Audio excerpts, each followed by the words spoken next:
প্রভুজি বলছেন, আদর্শই সমস্ত জাতি ও সভ্যতার মাপকাঠি। আদর্শ যদি বিশ্বমুখী হয়, বিশ্বজনীন হয়, জাতির সভ্যতা ও কৃষ্টি শক্তিশালী হয়।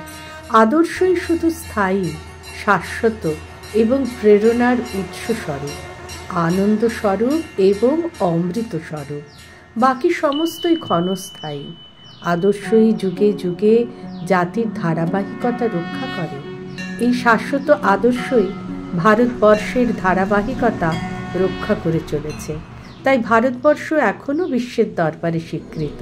ভারতবর্ষের মূল্যবোধ, সনাতন আদর্শ আগামী দিনে ক্ষত বিক্ষত পৃথিবীকে বাঁচার পথ দেখাবে। পুরাতন অথচ চির নূতন বেদ উপনিষদ এখনও বিশ্ববন্দিত, বিশ্ব স্বীকৃত, জ্ঞান ও প্রজ্ঞার আলোতে জ্যোতিষ্মান।